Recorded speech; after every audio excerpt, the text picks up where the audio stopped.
Joe, RX Healthy Habits coming at you, and I'm so excited to have a friend of mine here, Joe. Joe and I belong to the same country club, and we end up seeing each other there. And I was doing some videos this morning. I said, you know what? I'm going to call my friend Joe because I'm doing a video series called 2 Tips to Smarter Exercise. And I said, you know what? This guy's got some insights I think are going to make a big impact on you. And some of you, this is going to be just what you need right now to really get you on track. So, Joe, the first question I have for you is this. You've been pretty much active all your life. When did you really start to say to yourself, I really need to get into this healthy habit? When was that? Probably in high school when I did wrestling. So we had to strength train. We had to do the stretching. We had to do running, which I wasn't really crazy about, but we had to do that. Yeah. So a long time. So a long time. So Joe's had that healthy habit pretty much all of his life, and I kind of, when I met him the first time we started talking, I kind of gathered that.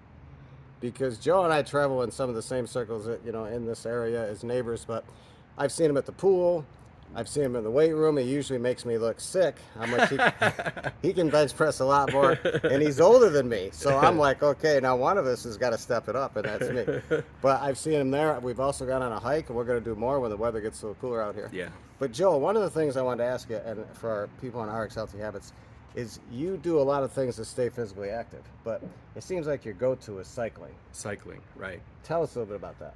Mountain biking, I get to see the beautiful scenery here. We're up at near Red Rock.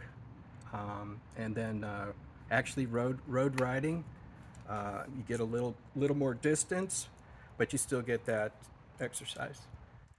You get that heart rate going. So you do it for the exercise, that's the main thing, and also just to take in the beauty that's around this neighborhood.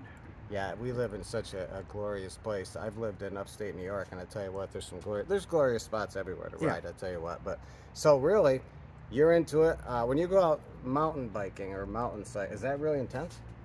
I think it's twice as hard as the road cycling. No kidding. Yeah, 11 miles on a road bike is easy. Well, kind of easy, but 11 miles on a mountain bike you're going to feel that. That's a good exercise. So how many calories do you think you're burning on a typical mountain ride for 11 miles? Well, in this kind of weather, a lot. I don't know exact, but I'm amazed when I go out on my road cycle, which is what Joe does. I'm tracking myself with my devices, and I'm finding I can do anywhere between 400 to 500 in just 1 hour. Now think about that. If I was to walk in 1 hour, I might be able to get up to 200 or 300. So it's a really big burn there. That's a burn, yeah. So the last question I have for Joe is now, Joe and I are into cycling.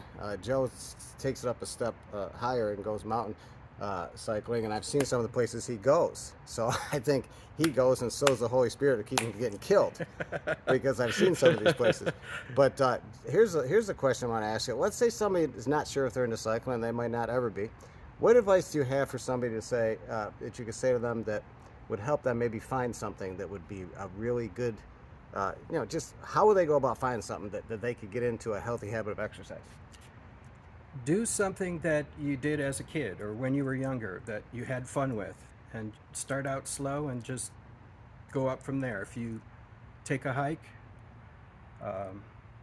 and you're not getting that cardiovascular, try doing hills, and there's a lot of hiking trails around here that we can do that. So try something, start out doing something, then increase the intensity. Right, increase it.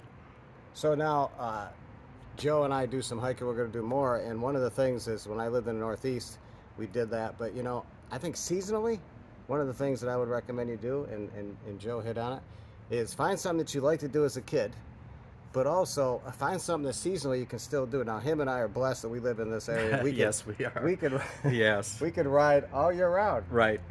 But I live in the Northeast, and I know you can't, so I got into things like cross-country skiing. Right. I went out small game hunting in the snow. My friends got into snowshoeing. I did ice skating. You did? I was out in Ohio and Pennsylvania. Yeah. Is that right? Yeah, and we have a rink right down the street here too. So you found something like that seasonally that you can jump into. So right. I guess the takeaway is this: find something that you like. Joe's got a great idea. Find something you did as a kid that you really enjoy. Right. And get into it, because I tell you what, it's going to really be the elixir of life. Is when you can find a way to get some exercise on a basis. And be happy. Be happy. Well, I know this guy. He gets excited about getting on his bike at 7 a.m. and going on these 20-mile bike rides. I'm retired too. Yeah, he's got all day to do it. But I get excited too. I look forward to exercise, and it's not exercise. It's looking forward to doing something you love. So Right. hope that tip helps. Until next time, Joe coming at you.